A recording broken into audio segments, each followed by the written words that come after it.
श्री प्रहलाद जी महाराज क्या कहते हैं? प्रहलाद जी कहते हैं, पुनः पुनः बार बार आपके ना चाहते हुए भी किसी महत् पुरुष, किसी भगवत प्रेमी अनुरागी भक्त की चरण रज आपके माथे से बार बार लग गई हो, उसका स्पर्श आपसे हो गया हो, उसके चरण रज आपके किसी अंग का स्पर्श कर गई हो, तो आप ठाकुर जी को प्रिय लग सकते हो और आपके चित्त में प्रेम आ सकता है।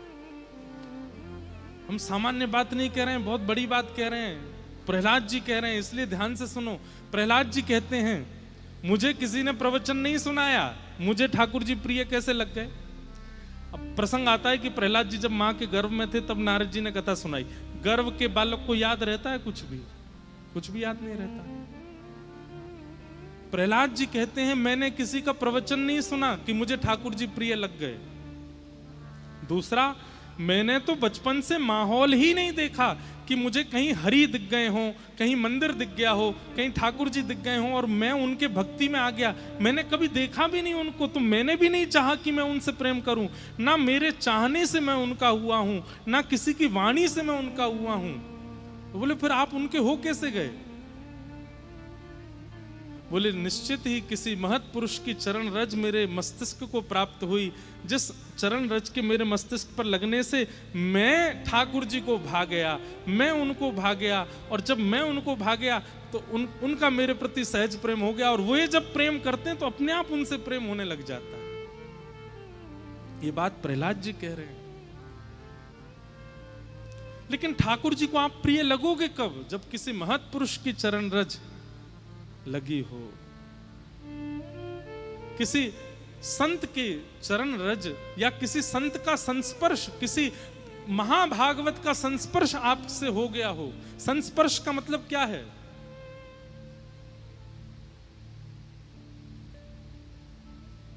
उसकी चरण रज प्राप्त हो गई हो, उसके प्रसाद का कोई कण प्राप्त हो गया हो, या उसने दृष्टि भर के आपको देख लिया हो और उसके मन में ये बात आ गई हो कि आपके चित्त में प्रेम आ जाए, तो उसके चाहने से आपके चित्त में वो प्रेम आ जाएगा, तो ठाकुर जी आपसे प्रेम कर लेंगे। सीधी बात।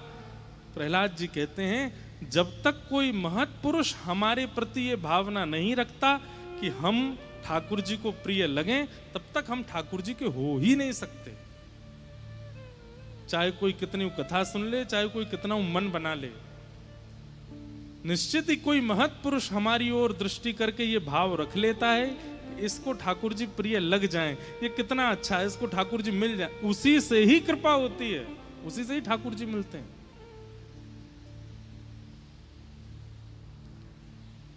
प्रसंग आता है कि सूरदास जी एक बार गिरिराज जी के दर्शन करने जा रहे थे।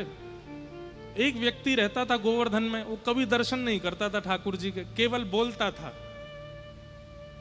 गिरिराज जी इतने सुंदर हैं, श्रीनाथ जी का श्रृंगार इतना अच्छा है, पोशाक इतनी अच्छी है, अच्छी अच्छी बातें बना बना करके प्रवचन करता था। हजारों लोग सुनते थे, लेकिन स्वयं कभी दर्शन नहीं करता था।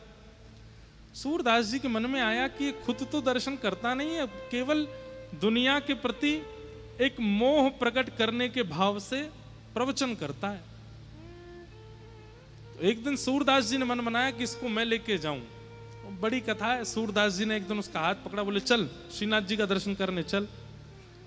तो कहते हैं कि वर्षों तक दर्शन नहीं किए उसने, और वर्षों बाद जब सूरदास जी उसको लेकर के मंदिर पहुंचे तो श्रीनाथ जी मंदिर में बोल पड़े, वाह वाह वाह वाह वाह, याकू देखवे के काजे में तो बहुत दिनांते तरस रहे हो, आपने अच्छो कियो सूरदास जी जो याकू लिया है। सूरदास जी बोले, जय जय, ये कभी आपको प्रेम भर के देखता भी नहीं है, कभी आपका दर्शन करने भी नहीं आता, केवल संसार को अपनी ओर आकर्षित करने के लिए बनावटी चर्चाएं करता है मंच पे बैठ करके। और आज इसको मैं खींच के जैसे तैसे मंदिर लेके आया तो आपने इसको इतना ऊपर चढ़ा दिया, आप बोल रहे हो कि मैं इसके दर्शन के लिए तरस रहा था। ऐसा कौन सा गुण देख लिया आपने इसमें? तब ठाकुर जी कहते हैं, मैंने या में कोई गुण ना देखो, तो फिर बोले तुमने मन बना लिया था कि इसको श्रीनाथ जी के दर्शन करवाने हैं, इसलिए तब से मैं भी प्रतीक्षा कर रहा था ये मेरे सामने आएगा कब। सूरदास जिसको मेरे सामने लाने के लिए बेचैन हो रहा है, मैं भी तो देखूं वो कौन है। इसकी योग्यता नहीं है, लेकिन तुम चाहते थे इसलिए मेरे को इसके दर्शन की अभिलाषा थी। समझ में आई बात? प्रहलाद जी इस बात का स्पष्टीकरण कर रहे हैं। अरे दैत्य बालकों, मैं तो ऐसे कुल में ही नहीं जन्मा हूं कि मुझे ठाकुर जी प्रिय लगे। मैंने तो कभी कथा सत्संग प्रवचन सुना ही नहीं कि मुझे ठाकुर जी प्रिय लगे। तो फिर वो प्रिय लग कैसे गए? क्योंकि नारद जी ने मन बना लिया है कि मुझे ठाकुर जी मिले, इसलिए मुझे वो प्रिय लगते हैं। कोई महत्पुरुष, कोई भगवत जन, कोई श्रेष्ठ जन जब मन बना लेते हैं आपके प्रति कि आपको ठाकुर जी मिले, वो तभी मिलते हैं। इसलिए भैया श्री गुरु चरण सरोज रज, संत जनों की चरण रज को माथे से लगाते रहो और उनसे केवल एक ही याचना किया करो, आपके मन में ये भावना उत्पन्न हो जाए कि हमें ठाकुर जी मिल जाएं। आप विचार कर लेंगे तो हमको ठाकुर जी मिल जाएंगे, इसलिए प्रार्थना है। अच्छा, एक और बात, ये निवेदन भी नहीं करना सब जगह जा जा करके आप रोने लग जाओ, महाराज जी आप मन में सोच लो कि हमको ठाकुर जी मिल, ऐसा नहीं।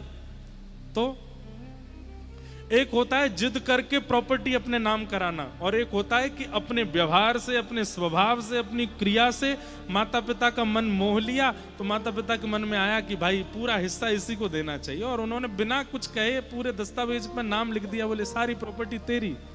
ठीक वैसे ही वैष्णव जनों को, ब्रजवासी जनों को, संत जनों को, भक्त जनों को अपनी क्रिया से, अपने स्वभाव से, अपने विचारों से, अपनी योजनाओं से इतना प्रसन्न कर दो कि वो आपकी ओर और आपके विचार और क्रियाओं को देख करके उनके मन में अपने आप आ जाए, ये इतना अच्छा है, इसको ठाकुर जी कभी मिल जाए।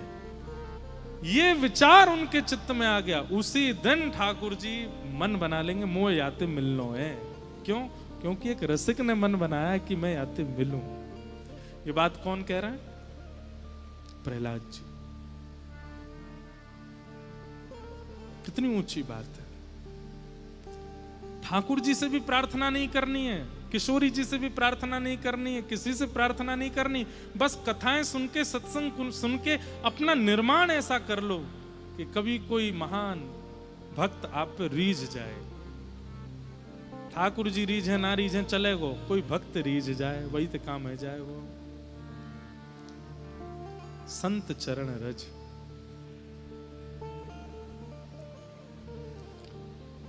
गोस्वामी तुलसीदास जी की कल जन्म जयंती थी। गोस्वामी तुलसीदास जी को राम जी मिले, ये बात तो सबको पता है। स्वयं श्री हनुमान जी महाराज उनकी रक्षा में रहते थे कि कोई इन पर आंच ना आ जाए। स्वयं देवादिदेव महादेव काशी विश्वनाथ इतना प्रेम करते थे गोस्वामी तुलसीदास जी से। लेकिन कभी गोस्वामी तुलसीदास जी के जीवन चरित्र को आपने देखा? उनका जीवन कैसा था, उनका भाव कैसा था? एक प्रसंग आता है, एक बार गोस्वामी तुलसीदास जी वृंदावन आए, तो वृंदावन में श्री भक्तमाल ग्रंथ के निर्माण का भंडारा चल रहा था। श्री नाभा गोस्वामी जी ने भक्तमाल ग्रंथ की रचना करने के बाद जरा भंडारा किया वृंदावन में। उसमें भारतवर्ष के सब संत आए, उसमें फिर गोस्वामी तुलसीदास जी भी आए। तो जैसे आप सब लोग इतनी संख्या में बैठे हैं, ऐसे ही गोस्वामी जी भी आए, तो इतनी संख्या में भीड़ बैठी थी, तो पीछे ही बैठ गए, सबसे पीछे बैठ गए गोस्वामी तुलसीदास जी महाराज। कहते हैं कि जब सामग्री परोसने का समय आया तो खीर परोस रहे थे सबको। तो आज भी वृंदावन में ऐसा नियम है कि जब कहीं जरा भंडारा होता है ना, तो संत जन अपने अपने टिफिन लेके जाते हैं, अपने अपने छोटे छोटे टिफिन ले जाते हैं, बाकी सब सामग्री तो वहीं पाके आते हैं, खीर उसमें भरवा के लाते हैं और फिर उसको प्रेम से सुबह पालेंगे, फिर रात में पालेंगे, थोड़ी थोड़ी ठंडी करके पाते हैं। तो खीर परोस रहे थे, सब अपने अपना बर्तन आगे करके उसमें खीर ले रहे थे। वहीं गोस्वामी तुलसीदास जी के पास जब खीर परोसने वाले पहुंचे, उन्होंने कही कहाँ है तुम्हारा बर्तन, कहाँ है बर्तन लाओ। तो गोस्वामी जी के पास तो बर्तन था नहीं, सोचने लगे क्या करें। अरे जल्दी करो भाई, अपना बर्तन आगे करो। तो कहते हैं कि गोस्वामी तुलसीदास जी ने देखा कि इतने रसिक संत जन वहां बैठे, उनके सबकी पादुकाएं बाहर उतरी हुई हैं। उनमें किसी महापुरुष की पादुका जूते की आकृति में थी, उसमें थोड़ा अवकाश था। तो वही पादुका लेकर के आए और आगे करके बोले इसमें दे दो खीर, या में कर दो। तो जो खीर परोस रहे थे वो गुस्सा हो गए, अरे पात्र नहीं लेके आए हो, और ये क्या किसी महाराज की जो पादुका उठा करके कह रहे हो इसमें दे दो। तो कहने लगे नहीं भैया, हमको इसी में ही दे दो, हमको इसी में ही पान करना है। अरे ऐसे कैसे दे दें, इसमें ये अपवित्र है, ये ऐसा। अरे नहीं नहीं, ऐसा मत बोलिए, इस जूती का कितना बड़ा सौभाग्य है।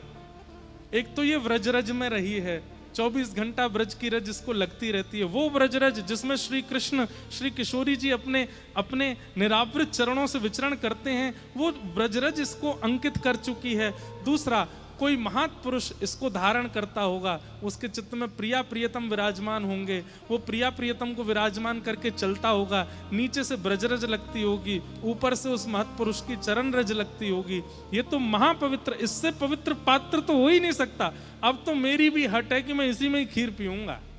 गोस्वामी तुलसीदास जी ये बात दूर खड़े श्री नाभाजी सुन रहे थे, जिन्होंने भक्तमाल की रचना की। और ये देखते ही उन्होंने चरणों में प्रणाम करके कहा, आप ऐसे ही गोस्वामी तुलसीदास नहीं है, आपको ऐसे ही राम जी मिल नहीं गए, ऐसे ही हनुमान जी 24 घंटे आपके साथ नहीं रहते हैं, ऐसे ही काशी विश्वनाथ आपकी रक्षा में तत्पर नहीं रहते हैं। आपका भाव संतों के चरण रज के प्रति, आपका भाव वैष्णवों के प्रति जो है ना गोस्वामी जी, इसी के कारण राम जी आपके हो गए, राम जी आपको प्राप्त हो गए। और उसी समय नाभा जी ने भक्तमाल में जितने भक्त हैं उन सबको तो पुष्प का दर्जा दिया, और श्री नाभा जी को सुमेरु, श्री गोस्वामी तुलसीदास जी को सुमेरु का दर्जा दिया। तो माला में खूब सारे पुष्प होते हैं, लेकिन जो मध्य में बीच में होती है माला, नीचे की तरफ जो मुख्य माला होती है, मुख्य पुष्प होता है, उसको सुमेरु बोलते हैं। सुमेरु का दर्जा किसको दिया? गोस्वामी तुलसीदास जी। इन जैसा भक्त नहीं हुआ। हमारी बात को बहुत ध्यान से सुन लीजिए। ठाकुर जी को रिझावे में मत लगे रहो, पूरा जीवन निकल जाएगा आपको, नहीं रिझेंगे वो। अगर रिझानो है तो कोई वैष्णव को रिझाओ, कोई रिझानो है तो ब्रजवासीन को रिझाओ, रिझानो है तो कोई भगवत भक्त को रिझाओ। वो यदि रीझ गए आपसे तो ठाकुर जी को रीझनो पड़ेगा, और कोई उपचार है नहीं ठाकुर जी के पास। और इस बात का प्रमाण स्वयं श्री प्रहलाद जी महाराज कह रहे हैं कि मत न कृष्णे परतस्वतो वा मिथो विपद्ये त्रिगृहै व्रतानां आदान्तगोभे विशतां तमिस्त्रम् पुनः पुनश्चर्वित चर्वणा।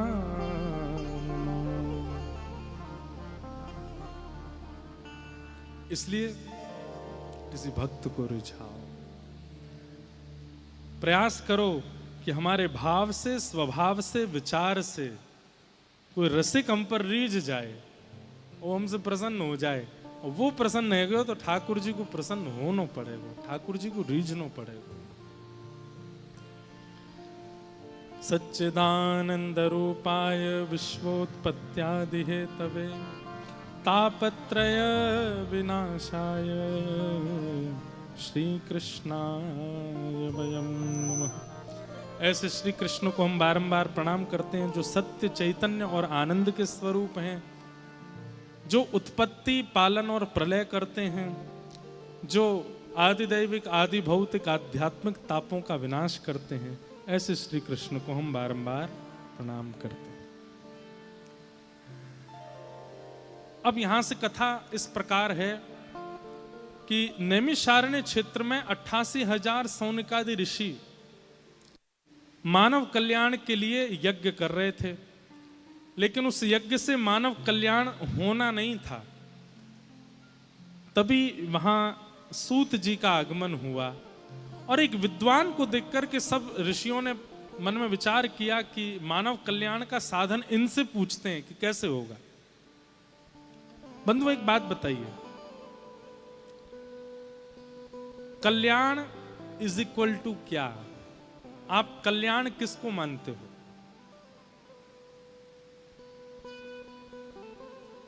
हम बताएंगे नहीं, अपने आप पूछिएगा और आज जाकर के चिंतन कीजिएगा कि कल्याण है क्या, हमारा कल्याण किस में है।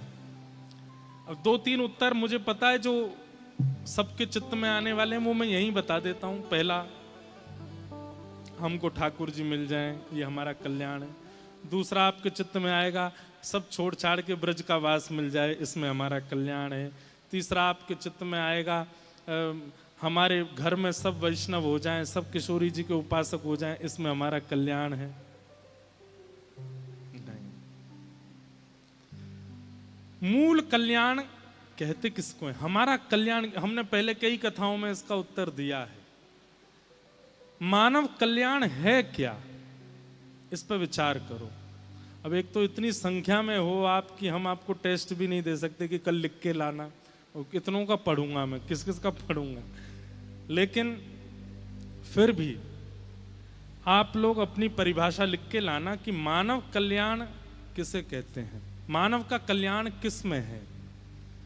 अब इसमें कई उत्तर और भी आ रहे हैं मेरे मन में। कई लोग सोचेंगे दूसरों की सहायता करना इसको कल्याण कहेंगे, गरीब लोगों की सहायता करना इसको कल्याण कहेंगे। आपको पता है ये सब रावण भी करता था, ये सब कंस भी कर देता था, ये सब हिरण्यकश्यप भी कर लेता था। इसलिए कोई एक ऐसा ठोस उत्तर लिख करके लाइए कि मानव कल्याण कहते किसको है, हमारा कल्याण है किसमें। और यदि कोई उत्तर समझ में ना आ रहा हो तो 7 दिन कथा सुनना, इसमें उत्तर मिलेगा कि कल्याण कहते किसको, कल्याण है क्या।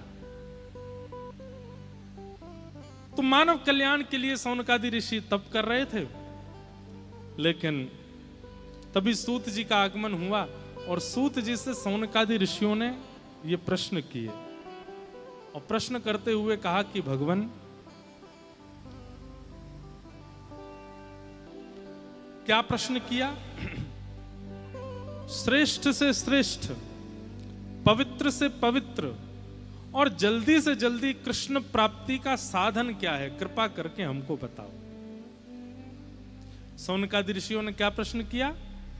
श्रेष्ठ से श्रेष्ठ, पवित्र से पवित्र, कृष्ण प्राप्ति करने का साधन क्या है, कृपा करके हमको ये बताओ।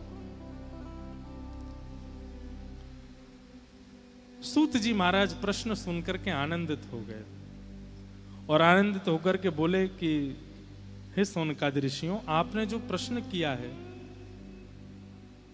ये बहुत उत्तम प्रश्न है। भगवत प्राप्ति का आपने साधन पूछा है। भगवत प्राप्ति का साधन इस पूरे ब्रह्मांड में केवल एक है। बोले क्या?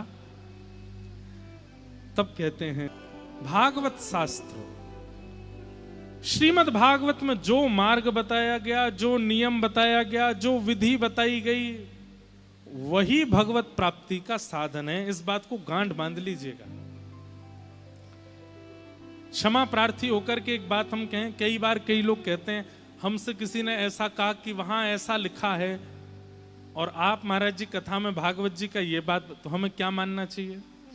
अब आप बिना मंच के अगर हमसे कुछ भी पूछेंगे तो हम उत्तर कुछ और दे सकते हैं, पर मंच पर बैठ करके आपको स्पष्ट रूप से कह दें, कहीं भी कुछ भी लिखा है, कहीं भी कोई भी बात कही है, किसी ने कुछ भी कहा है, सबको सुन लीजिए, लेकिन मानिए केवल और केवल और केवल श्रीमद् भागवत की।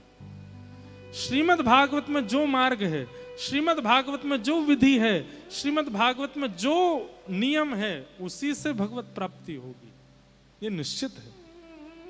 यहां सूत जी महाराज बता रहे हैं।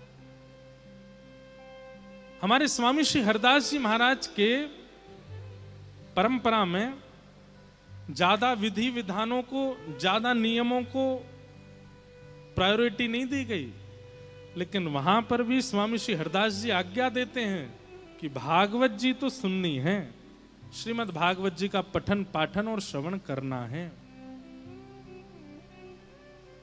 सूरदास जी महाराज कहते हैं, पढ़िए सुनिए भगति भागवत और कहाँ कछु कीजय, मन रे कृष्ण नाम कह लीजय। पढ़िए सुनिए भगति भागवत और कहाँ कछु कीजय, मन रे कृष्ण नाम कह लीजय। सूरदास प्रभु शरण ताकिए, वृथा काहे जीजे, मन रे कृष्ण नाम कह लीजिए। सूरदास जी भी आज्ञा करते हैं, मतलब वल्लभ कुल में भी यही आज्ञा की गई है, हमारे रामानुज परंपरा में भी यही आज्ञा की गई है, हरिदास परंपरा में भी यही आज्ञा की गई है। सब परंपराओं में उनके विशिष्ट ग्रंथों के पठन पाठन का नियम होगा, लेकिन सब जगह आज्ञा की गई है कि भागवत जी के सिद्धांत को मानिए, क्योंकि भागवत सिद्धांत से ही आपको भगवत प्राप्ति होगी। वही बात यहां पर कह रहे हैं। सौनकादि ऋषि कहने लगे, बोले महाराज जी भागवत का थोड़ा सा हमको महात्म्य सुना दीजिए, भागवत की हमको थोड़ी विशेषता बता दीजिए।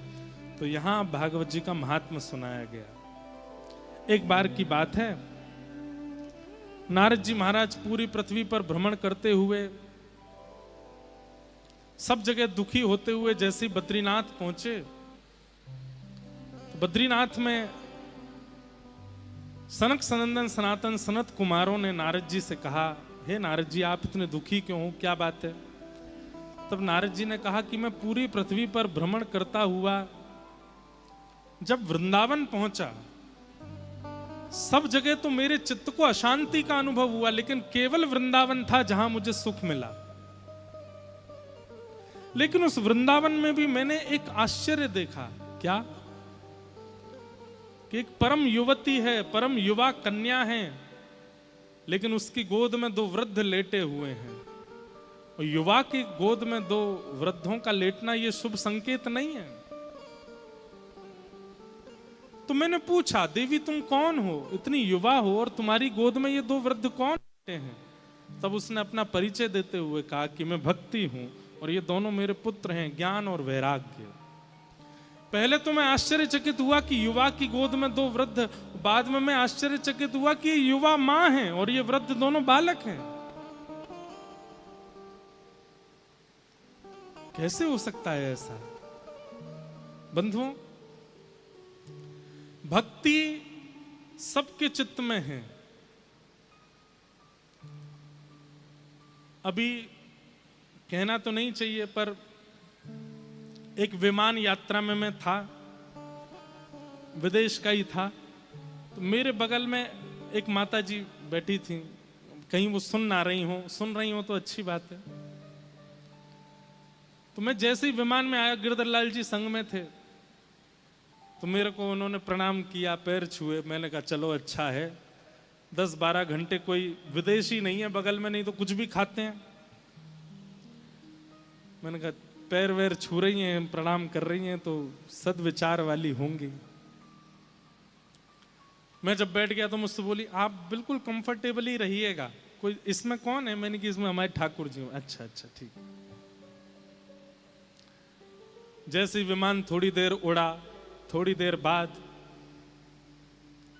मेरी थोड़ी सी झपकी लगी। जब आंख खोल करके देखा तो माता जी तो पीला वाला पानी पी रही मेरे बगल में बैठ के।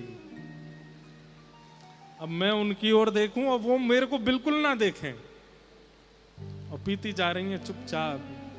बहुत बढ़िया। मैं लाल जी,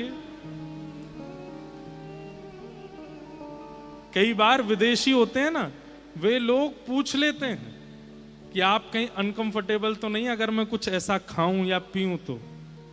मैंने कहा ये तो भारतीय हैं, प्रणाम भी कर रही थी मुझको, मुझे भाई समझ ही गई होंगी, तभी तो पता होते हुए भी कि बगल में ठाकुर जी विराजमान है, फिर भी एक बार भी इनके चित्त में ऐसी भावना नहीं आई। हम कैसे कर सकते हैं? संसार बड़ा विचित्र है बंधुओं, थोड़ा भ्रमण किया कीजिए, पता चलेगा आपको। हमारे शास्त्र आज्ञा करते हैं ब्रह्मणात् पूज्यते विप्रः। कई बार पढ़ने से सुनने से उतना नॉलेज नहीं होती जितना घूमने से हो जाती है। इसलिए हमने उस दिन ये बात मान ली कि हर प्रणाम करने वाला व्यक्ति शुद्ध है, ये आवश्यक नहीं है। हाथ जोड़ने वाला, तिलक लगाने वाला, नतमस्तक होने वाला व्यक्ति पवित्र है, ये जरूरी नहीं है। भक्ति नाटक बहुत लोग कर लेते हैं। और आजकल एक बात बोल दें, नाटक बहुत ज्यादा होने लगा है क्योंकि सोशल मीडिया पर भक्ति ट्रेंड करती है। लेकिन कभी कभी मेरे मन में आता है कि चलो ठीक है, नाटक सही कर रहे हो, कभी ठाकुर जी के मन में अगर आ गया तो आपका नाटक ही सत्य में परिवर्तित हो जाएगा। अभी मैं एक दिन ऑस्ट्रेलिया में एक कथा सुना रहा था कि गुजरात में एक व्यक्ति नरसिंह मेहता का रोल करता था मंच पे आकर के। वो नरसिंह मेहता जैसा उसके अंदर कुछ भी नहीं था, बैक स्टेज जाकर के खूब पीता था, खूब खाता था, लेकिन मंच पे आकर के नरसिंह मेहता जैसे कपड़े, नरसिंह मेहता जैसा एक तारा, नरसिंह मेहता जैसा तिलक, और कभी कभी तो वो वैसा ही विलाप करने लगता था जैसे नरसिंह मेहता विलाप करते थे। 1 साल, 2 साल, 10 साल, 15 साल, 20 साल हो गए उसको मंच पर नाटक करते हुए, और मंच से पीछे जाते नरसिंह मेहता जैसा एक लक्षण नहीं था उसमें, नाटक करता था बस। कई बार ऐसा होता है कि नाटक करते करते कभी कभी आप में आवेश आ जाता है। तो एक दिन वो मंच पर और द्वारिकाधीश को पुकार रहा था, हे द्वारिकेश, हे द्वारिकेश, हे द्वारिकेश, द्वारिकेश बोलते बोलते उसकी वाणी में इतनी करुणता आ गई, उसके नेत्रों से आंसू गिरने लगे। वो खुद आश्चर्य में आ गया कि मैं रो क्यों रहा हूं, ये तो केवल पैसे कमाने के लिए मैं नाटक करता हूं, ये मेरे अंदर ये भाव क्यों प्रकट हो रहा है। लेकिन हो गया, और उसने करुण भाव से जब पुकारा, हे द्वारिकेश, हे द्वारिकेश, ठाकुर जी से रहा नहीं गया। ठाकुर जी भी दौड़ते दौड़ते, अरे मेरा नरसी बुला रहा है, मेरा नरसी बुला रहा है। और जैसे सभा में सब लोग नाटक देख रहे थे नरसिंह मेहता का, ठाकुर जी भी पीछे खड़े होकर देखने लगे। मन में सोचने, अरे नरसी तू रो मत, मैं यहीं खड़ा हूं तेरे पास। नाट्य जैसे पूरा हुआ, पर्दा लगा तो सब लोग पात्र नीचे उतर गए, ठाकुर जी व्याकुल हो गए, अरे मेरा नरसी कहां चला गया। और सब भीड़ को अलग करते हुए ठाकुर जी आए और मंच पे आके ढूंढने लगे, कहां है मेरा नरसी, कहां है मेरा। वो तो पीछे अपने सब वस्त्र आदि उतार रहे थे सब लोग, लेकिन जो नरसिंह मेहता बना था वो आज इतना विलंब में आ गया, उसने वस्त्र नहीं उतारे, वो ऐसे ही घर चला गया। तभी उसने देखा कि एक दिव्य प्रकाश पीछे से आ रहा है, चंदन की सुगंधी आ रही है, छम छम छम छम पायलों की ध्वनि आ रही है। उसने सोचा ये मेरे पीछे कौन चल रहा है, और जैसे ही पीछे मुड़ करके देखा तो नेत्र सजल और चतुर्भुज रूपधारी श्री द्वारिकाधीश खड़े हैं और दौड़ करके कह रहे, अरे मेरे नरसी, मेरे गले लग जाए। ठाकुर जी ने जैसे उसको हृदय से लगाया, रोते रोते बोला, हे नाथ, मैं नरसी नहीं हूं। ठाकुर जी ने कहा, तू नरसी नहीं है? तो उसने अपना वास्तविक नाम बताया। इतना सुनते ही ठाकुर जी व्याकुलता में अंतर ध्यान हो गए। उस दिन उसको इतनी ग्लानि हुई, पहले तो बहुत रोया, ढूंढा, ठाकुर जी नहीं मिले। फिर मन में भाव आया, मैं जीवन भर केवल नाटक करता रहा नरसिंह मेहता का, और उस नाटक में केवल नाट्य करने से, जिसका मैं पैसा लेता हूं, उसकी वजह से मुझे ठाकुर जी मिल गए। अगर मैंने जीवन में एक लक्षण भी नरसिंह मेहता का ले आया होता तो ठाकुर जी कब के मिल गए होते, मेरे पास ही रुक जाते, मुझे संगे ले जाते, ऐसे ऐसे मिलकर के बिछुड़ नहीं जाते। कभी कभी मेरे मन में आता है, जब मैं देखता हूं कि लोग बाग केवल नाटक कर रहे हैं, भक्ति है नहीं, तो मन में आता है, ठीक है, नाटक में ही सही, कोई और तो नहीं कर रहे, भक्ति तो कर रहे हैं, करने दो। क्या पता एक दिन ये नाटक वास्तविकता में परिवर्तित हो जाए। और श्री राधा रमन लाल जी, आप तो केवल वीडियो के लिए चिल्ला रहे थे, हे राधा रमन, हे राधा रमन, हे राधा रमन। क्या पता ठाकुर जी को आपका वो स्वर इतना प्रिय लग जाए कि वीडियो तो भूल जाए, ठाकुर जी स्वयं प्रकट हो जाए, अरे भैया इतना मत पुकारे, मैं आ गया तेरे सामने, मिल रहे मोते। क्या पता वो नाटक कभी वास्तविकता में परिवर्तित हो जाए, इसलिए करने दो। कर भी रहे तो। लेकिन कहीं अगर ठाकुर जी नहीं आए तो जीवन भर नाटक में ही निकल जाएगा ना, जीवन व्यर्थ हो जाएगा पूरा।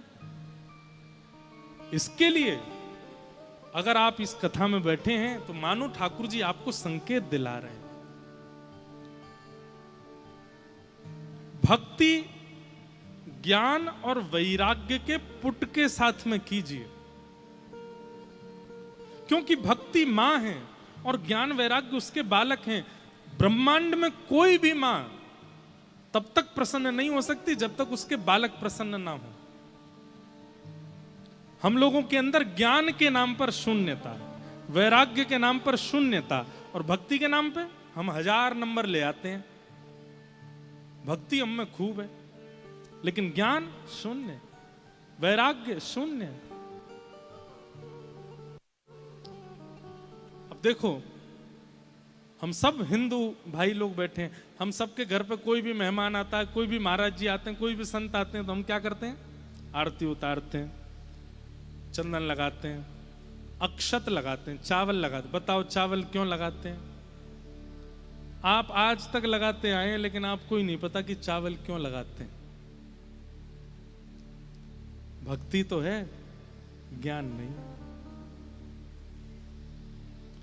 नए घर में प्रवेश करने से पहले मंगल चिन्ह बनाएंगे। बनाना तो सबको आता है, सबको पता है कि इसके चारों खाने एक जैसे होने चाहिए, इन चारों में बिंदी होनी चाहिए, लेकिन वो बनाया क्यों जाता है ये किसी को नहीं पता। उसका कारण क्या है? ऐसा नहीं है कि मैं सबके लिए बोल रहा हूं, पर अधिकतर लोगों को नहीं पता होगा क्यों होता है। अब दीपावली पर कहते हैं कि राम जी वापस आए थे, लेकिन पूजा होती है लक्ष्मी और गणेश की। लक्ष्मी जी की पूजा क्यों होती है? और लक्ष्मी जी की पूजा नारायण के साथ में हो तो समझ में भी आता, गणेश जी के साथ में क्यों होती है? इन दोनों का तो कोई मेल ही नहीं है, बस करे जा रहे हैं। भक्ति है हमारे चित्त में। आप कहोगे महाराज जी जब संशय प्रकट करी थी तो उत्तर भी दे दो सबके, फिर कथा उसी में ही निकल जाएगी सारी। लक्ष्मी जी की पूजा इसलिए होती है क्योंकि उसी दिन लक्ष्मी जी का प्रादुर्भाव हुआ था समुद्र मंथन में। और गणेश जी की पूजा साथ में इसलिए होती है कि भाई लक्ष्मी अगर प्राप्त हो गई और बुद्धि के देवता गणेश जी यदि प्राप्त नहीं हुए तो लक्ष्मी का व्यक्ति दुरुपयोग कर सकता है रावण की तरह। इसलिए गणेश जी की पूजा की जाती है, क्योंकि गणेश जी विघ्न विनायक हैं, बुद्धि प्रदायक हैं। तो लक्ष्मी मिले और साथ में विघ्न विनायक बुद्धि प्रदायक गणेश जी आवे तो लक्ष्मी कहाँ लगानी चाहिए, कैसे उनका व्यवहार करना चाहिए, ये हम सीखेंगे। इसलिए लक्ष्मी जी के साथ गणेश जी की पूजा होती है।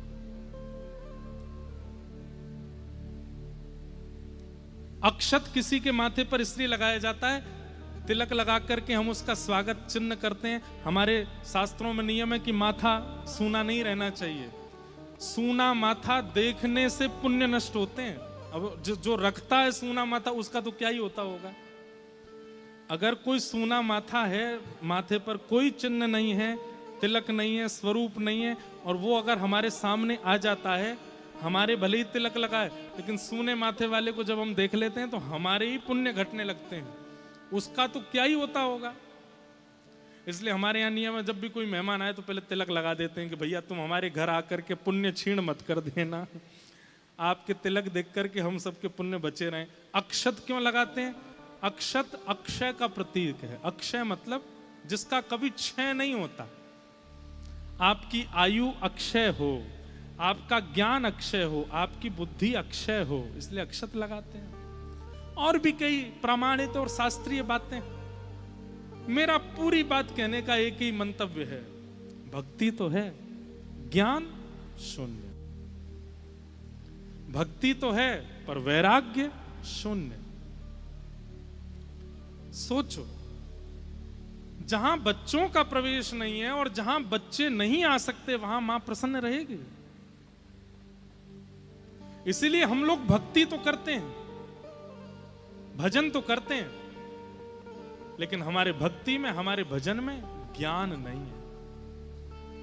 अब कई लोग ऐसा कहेंगे, महाराज जी वृंदावनी भक्ति में तो, प्रेम लक्षणा भक्ति में तो ज्ञान की आवश्यकता नहीं होती, वैराग्य की। ये सब बातें कहने की हैं। हमारी बात बहुत ध्यान से सुनिएगा। वृंदावनी भक्ति में प्रेम प्रधान होता है, लेकिन ऐसा नहीं है कि वहां के प्रेमी में ज्ञान नहीं है। ज्ञान है, पर ज्ञान दिखेगा नहीं। जैसे ब्रज की गोपियां, यादोहने बहनने मथनोपलेप प्रेंखनार भरुदितो क्षण मार्जनादौ। ब्रज की गोपियां पढ़ी लिखी नहीं है, क्या करती हैं? गोबर का लेपन करती हैं, अपने घरों में दही मथती हैं, जमुना जल भरने जाती हैं, गैया का दूध काढ़ती हैं, यही आता है बस उनको, इसके अलावा कुछ नहीं है। लेकिन ज्ञान, अब उनका ज्ञान दिखाई नहीं देता है, लेकिन जब वो ज्ञान बोलने पर आती हैं तो ब्रज की गोपियां जब भ्रमर गीत बोलती हैं ना, उद्धव जी महाराज हिल जाते हैं।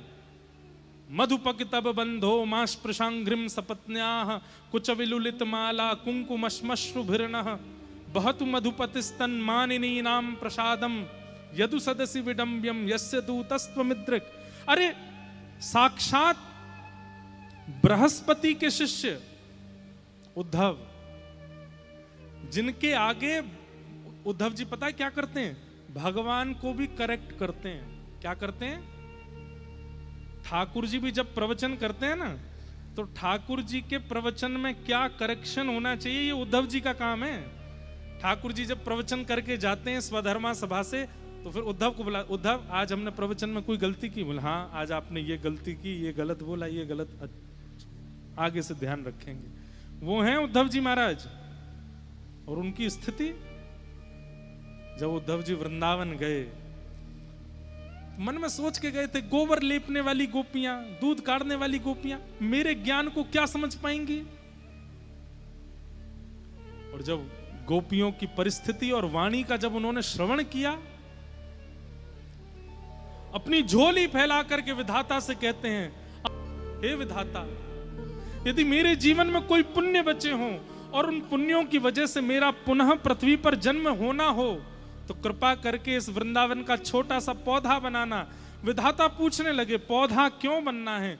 वृक्ष भी बन सकते थे, पेड़ भी बन सकते थे, पर तुमको पौधा ही क्यों बनना है, जो कभी बढ़े ना, छोटा ही रहे? ऐसा पौधा क्यों बनना चाहते हो उद्धव?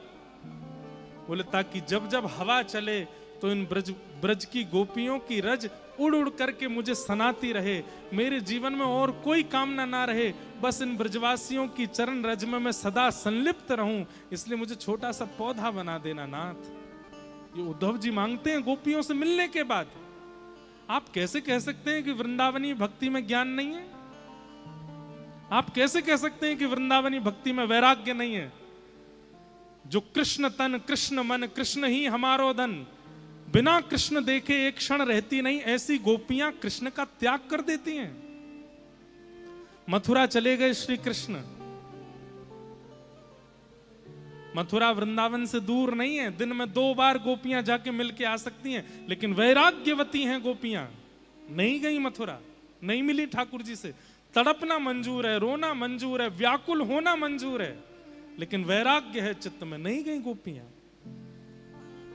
आप कैसे कह सकते हैं कि वृंदावनी भक्ति में वैराग्य नहीं है? पर हां, वृंदावनी भक्ति में प्रेम इतना प्रधान है कि ज्ञान और वैराग्य दिखता नहीं है। वृंदावन के महात्माओं को देख करके लगता है कि ये तो कोई भिक्षुक हैं, पुरानी सी धोती पहन रखी है, पुराने से वस्त्र पहन रखे हैं, हाथ में कमंडल लिए घूम रहे हैं। अरे कभी बैठो उनके साथ में, तब तो आपको लगेगा केवल राधा राधा राधा राधा बोलते हैं, लेकिन अंतरंग भाव झांकने की अगर इच्छा प्रकट कर ली तो उनके ज्ञान के आगे नतमस्तक हो जाओगे आप। इसलिए ये बात छोड़ दीजिए कि केवल भक्ति से काम चल जाएगा, केवल प्रेम से काम चल जाएगा, ज्ञान वैराग्य की क्या आवश्यकता है? मैं ये बात इसलिए कह रहा हूं, कई बार कथाओं में भी ऐसा होता है, लीला सुनाते रहो सब सुनेंगे, मीठी मीठी बातें बताते रहो, सब सुन। जैसे ही ज्ञान की बात आती है एक आध लोग उठ के जाने लगते हैं। क्यों? हमें ज्ञान से हमें क्या लेना देना? अरे किसी मां को प्रवेश करा दो, किसी मां का स्वागत कर दो, किसी मां का सम्मान कर दो, लेकिन उसके बालकों को दुत्कार दो, उसके बालकों के लिए द्वार बंद कर दो, वो मां खुश रह सकती है? भक्ति के पुत्र हैं ज्ञान और वैराग्य, जब तक ये चित्त में नहीं आएंगे भक्ति प्रसन्न कैसे होगी? इसलिए ज्ञान भी आवश्यक है और वैराग्य भी आवश्यक है।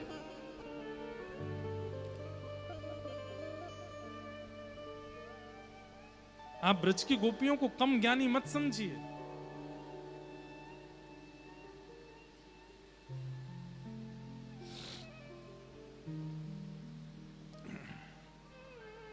ज्ञान, अब ज्ञान किसे कहते हैं? सही और गलत की पहचान, यही ज्ञान। सद और असद की नॉलेज होना, यही ज्ञान है। और फिर सद को स्वीकार करना, असद का त्याग करना, इसको ज्ञान कहते हैं। और ये ज्ञान कहां से आता है? सत्संग से आता है, महज्जनों की वाणी सुनने से आता है, कथा सुनने से आता है, प्रवचन सुनने से आता है, नित्य सत्संग करने से आता है। ऐसा ज्ञान पोथियां पढ़ने से नहीं आएगा। कबीरदास जी को आप ज्ञानी कहते हो कि नहीं कहते? कबीरदास जी को ज्ञानी कहते हो, लेकिन कबीरदास जी से तो हस्ताक्षर करने भी नहीं आते थे। अगर कोई ग्रंथ खोल करके रख दिया जाए तो कबीरदास जी पढ़ भी नहीं सकते थे, लेकिन कबीरदास जी के जो भाव हैं उनके ऊपर पूरा विश्व नतमस्तक हो जाता है। एक बहुत सुंदर पद है कबीरदास जी का, ये वो कबीर गा रहे हैं जो पढ़े लिखे नहीं है, लेकिन ज्ञान देखो। लेकिन एक बात बोलूं, हे कबीरदास जी, यदि आप देख रहे हो, मेरी कथा के श्रोता नहीं सोते हैं, ये सब जगे रहते हैं। हाँ, आज से पहले जब हम 3-4 साल पहले कथा करते तब सोते थे। अरे महाराज, कैसे कैसे श्रोता हमने देखे, हम क्या बताएं आपको। एक माता जी आई मंच पे, तो कभी कोई दक्षिणा धर देते हैं यहाँ पे, तो मुझे 500 का नोट यहां धर दिया जी। तो फिर मेरे आगे हाथ जोड़ खड़ी रही। मैंने क्या हुआ? बोले खुले खुले के छुट्टे दे दो। मैं जय हो मैया, में काय को देवे? मैंने कि तुम 500 मुझे देने आई थी कि छुट्टे लेने आई थी? नहीं, 400 वापस कर दो, 100 ही देने थे आपको। तो मैंने कि आज अपनी वैल्यू पता चली। ले भाई 400 रुपया ले जाओ, आइसक्रीम खा लेना। ऐसे ऐसे श्रोता आए कथा में। सोफा पे बैठने वालों को तो मैं देखता ही नहीं हूं, क्योंकि आधे तो लुढ़के पड़े मिलते हैं मेरे को, लेकिन यहां नहीं है। सब जग रहे हो ना रे भैया, हो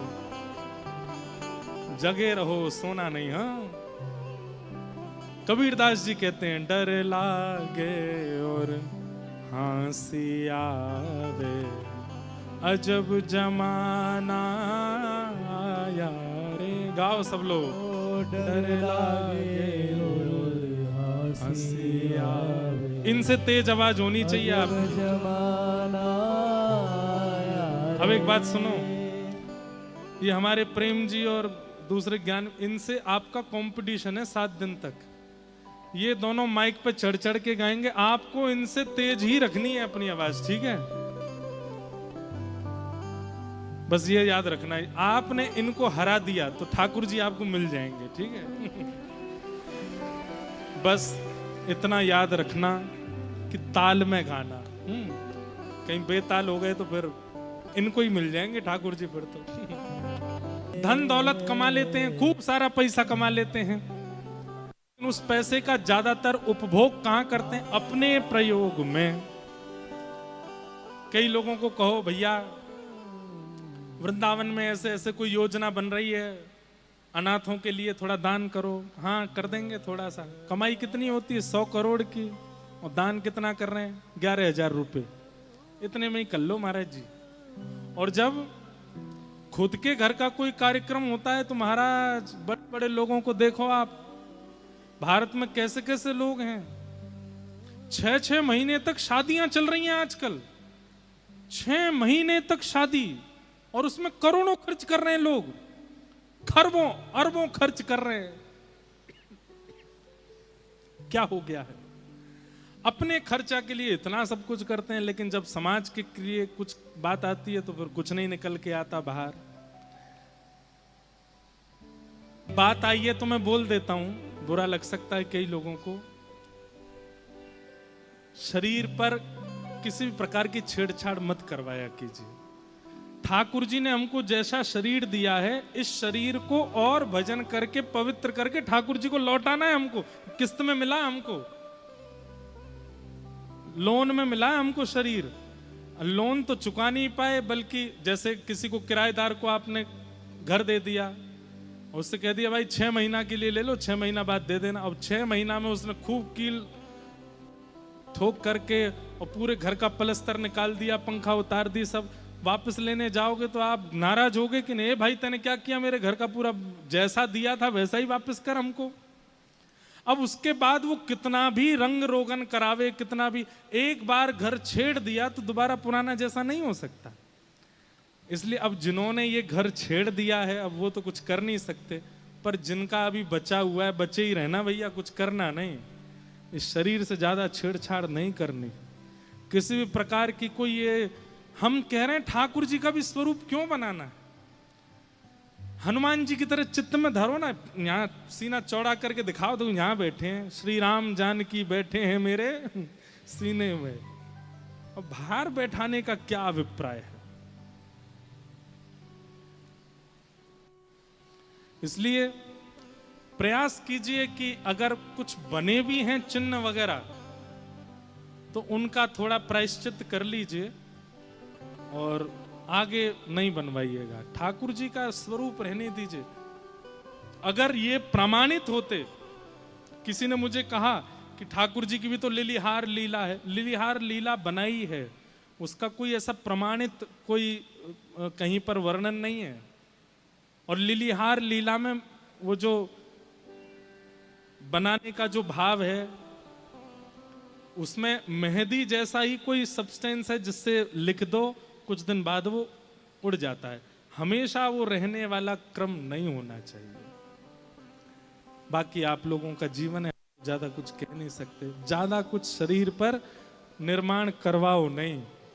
ठाकुर जी ने जैसा शरीर दिया है, इसको खिला पिला करके मस्त रखो, भजन करके, गंगा स्नान करा के, यमुना स्नान करा के, संत चरण रज लेकर के इसको खूब और पवित्र करो। पवित्र करके ठाकुर जी को वापस करना है। इस पर ज्यादा छेड़छाड़ मत किया कीजिए। शब्द किसके हैं? कबीर दास। पढ़े लिखे नहीं है, कुछ नहीं जानते, अपना हस्ताक्षर करना भी नहीं जानते, वो कबीर दास। ज्ञान देखो, नॉलेज देखो, बुद्धि देखो। इसको क्या कहते हैं? सद और गलत की पहचान होना ही ज्ञान कहलाता है। बहुत नॉलेज होना ज्ञान नहीं होता। सब छोड़ देना वैराग्य नहीं होता है। सबके बीच रहते हुए भी किसी पर मन ना आना, इसको वैराग्य कहते हैं। बस इतना ज्ञान और इतना वैराग्य चित्त में लिया और भक्ति महारानी प्रसन्न हो जाएगी। भक्ति महारानी की प्रसन्नता के लिए क्या करें? ज्ञान वैराग्य को युवा करने के लिए क्या करें? तब सनत कुमारों ने कहा, सत्कर्म सूचको नूनम ज्ञान यज्ञ स्मृतो बुधई। ज्ञान यज्ञ करो। बोले ज्ञान यज्ञ क्या है? बोले श्रीमद् भागवत, यही ज्ञान यज्ञ है, उसी से ही कल्याण होगा। तब भागवत की कथा हुई और भागवत की कथा सुनकर के भक्ति के दोनों पुत्र ज्ञान और वैराग्य युवा हो गए। भक्ति सुतौ तौ तरुणौ गृहीत्वा प्रेमैक रूपा सहसा विरासीत।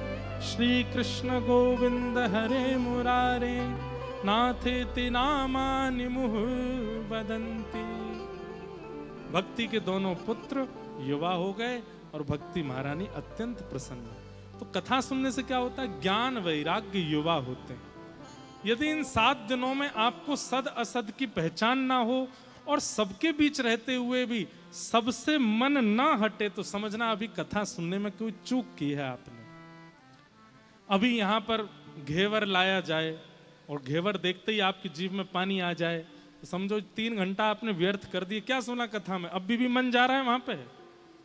अब भी इंद्रियों को सुख देने वाली कोई वस्तु प्रस्तुत कर दी जाए और आप उसके प्रति आकर्षित हो जाओ तो समझ जाओ आपने कथा क्या सुनी। अभी आप लोग कथा सुन रहे हैं, एक बिल्कुल सावधानी से बैठे हैं और अभी फिल्म का कोई अभिनेता पीछे आकर के खड़ा हो जाए, हल्ला हो जाए कि वो आया और सब उठ करके भागे, क्या वैराग्य आया आपके चित्त में? ज्ञान और वैराग्य का मतलब नॉलेज होना और सब छोड़ देना नहीं होता है। ज्ञान और वैराग्य का मतलब सही और गलत की पहचान ज्ञान है, और सब कुछ प्राप्त होने के बाद भी मन किसी पर ना आना, ये वैराग्य है। और ये कथा से होगा। आपके आगे बहुवस्तु प्रस्तुत कर दी जाएं लेकिन फिर भी आप विचलित ना हो, ये वैराग्य है। आपको पता है श्री कृष्ण को पुरुषोत्तम कहा जाता है। क्या कहा जाता है? पुरुष नहीं, पुरुषोत्तम, पुरुषों में भी जो सबसे उत्तम है। क्यों? असंख्य सुंदरी गोपियां चारों तरफ थीं, लेकिन फिर भी श्री कृष्ण विचलित नहीं हुए, इसलिए वो पुरुषोत्तम है।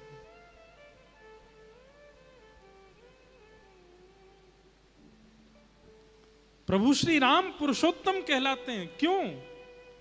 अब शूर्पणखा को लोग बहुत विकराल दिखाते हैं, बहुत भयानक दिखाते हैं टीवी सीरियल्स वगैरह में, होगी भी, लेकिन ये राक्षस हैं, ये रूप बदलना जानते हैं। जैसे पूतना अत्यंत सुंदरी बनकर के श्री कृष्ण के पास आई, ऐसी शूर्पणखा भी सुंदर बन के आई होगी। और सुंदरता वे धारण करते हैं मंत्र शक्ति से, अपनी अविद्या से, अपने राक्षस बुद्धि से वे सुंदरता धारण करते हैं। तो फिर छोटी मोटी सुंदरता नहीं लेते होंगे, विश्व पूरा मोहित हो जाए ऐसी सुंदरता धारण करके आती होंगी। लेकिन राम जी विचलित नहीं हुए, इसीलिए वो पुरुषोत्तम है।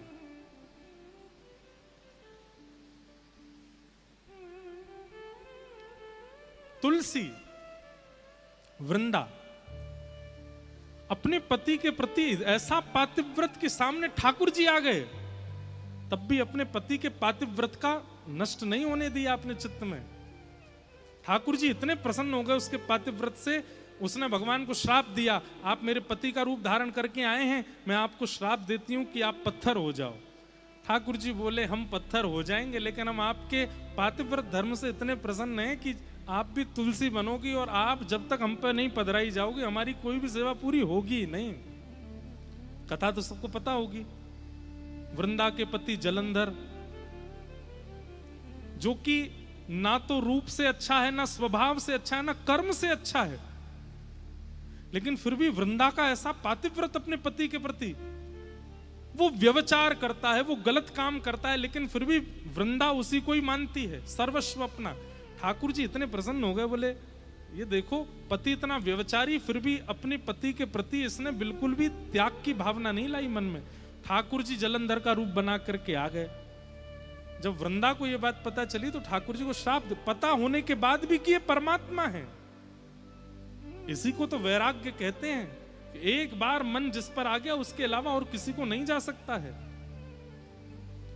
ठाकुर जी इतने प्रसन्न हो गए, स्वयं शालिग्राम बन गए और कहा कि तुम भी तुलसी हो, जब तक आपका स्पर्श नहीं होगा हम कुछ पाएंगे नहीं, कुछ खाएंगे नहीं, ना नहाएंगे नहीं, आपके स्पर्श से सब होगा।